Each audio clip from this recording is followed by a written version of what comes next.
그리고 현직 대통령 신분으로 지금 윤석열 대통령이 체포가 돼 있는 상태, 그리고 서울구치소에 구금되어 있는 상태이기 때문에 과연 경호는 어떻게 해야 하느냐, 이런 부분도 관심으로 지금 집중적으로 좀 논의가 되고 있는 그런 상황인데요. 과거 사례와 좀 비교를 해드리도록 하겠습니다. 화면 함께 보시면 박근혜 전 대통령 당시에는 서울구치소에 수감이 됐는데 전직 대통령 신분이었기 때문에 당시에는 교정당국이 담당을 했고요. 7명의 전담 교도관이 2인 1조로 일단 박근혜 전 대통령의 어떤 경호와 관련돼서 담당을 했었습니다. 하지만 이번에 윤석열 대통령의 경우에는 전직 대통령이 아니라 현직 대통령이기 때문에 지금 어떻게 해야 될지에 대한 논의가 계속 진행되고 있는 것 같습니다.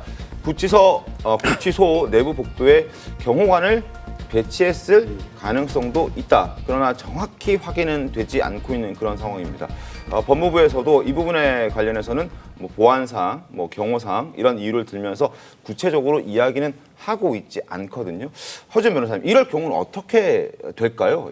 사실상 사상 초유의 상황이기 때문에 이 경호 문제도 굉장히 문제가 될 거라는 생각이 드는데, 일단 경호원들이 내부에 배치될 가능성이 있다고는 하지만 그 자체를 경호구역으로 다 설정을 해서 그 교정당국 내부까지 경호하기는 쉽지 않은 상황이라는 생각이 듭니다. 네. 아마 전직 대통령의 사례에 준해서 내부 경호는 교정당국이 담당을 하고 외부 경호라든가 아니면은 만약에 예를 들어서 구속이 된다라든가 뭐 탄핵 심판에 출석을 한다든가 이런 식으로 외부에 나오게 되면 네. 그때 이동 상태의 경호를 담당한다든가 이런 식으로 논의가 진행될 가능성이 높다는 생각이 들고요. 그럼에도 불구하고 만약에 구치소 측과 협의가 된다라고 하면 내부에 경호원 한두 명 정도를 배치할 가능성도 남아있다는 생각이 듭니다. 알겠습니다. 뭐 네. 제가 보기에는요, 대통령 경호법이 있거든요. 네.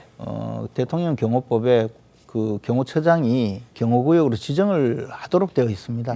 현직 대통령이 어느 현장에 있는데 경호구역으로 지정하지 않고 그냥 경호에서 완전히 그 손을 뗄 수가 없게 돼 있습니다. 네. 그렇다면 지금 윤석열 대통령이 머무르고 있는 그 구인 피의자 대기실 자체를 경호구역으로 지정할 수밖에 없고 그 경호구역으로 지정되어 있는 곳에는 경호관이 배치되어야 되도록 되어 있습니다. 네. 그래서 저는 이 부분에 대해서 법무부에서 굳이 경호관이 그 현장에 들어오지 못하게 막았을 가능성은 없다고 봅니다.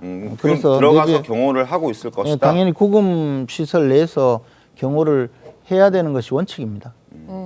근데 그 구치소 내부에 그렇다면 그 경호 인력들이 다 들어가서 예를 들어 독방을 윤석열 대통령이 쓰는데 그럼 뭐 옆방이나 복도나 이렇게 경호 직원들이 위치할 수도 경호구역으로 설정되면 있다라는 말씀이신 거죠? 뭐 저는 당연히 그렇게 되었을 거라고 봅니다. 네. 그리고 최소한 뭐 그 좁은 방에 앉아서 경호한다고 하지는 않겠지만 적어도 그 방 주위에서는 경호구역으로 지정하고 경호원이 배치되어 있어야 된다고 봅니다. 알겠습니다. 네, 법무부는 다만 이 부분에 대해서 비밀 유지가 있기 때문에 네네. 공개할 수 없다 이런 취지로 언론에는 그리고 또 외부에는 공개하지 않고 있는 상황이라는 점도 같이 말씀드리겠습니다.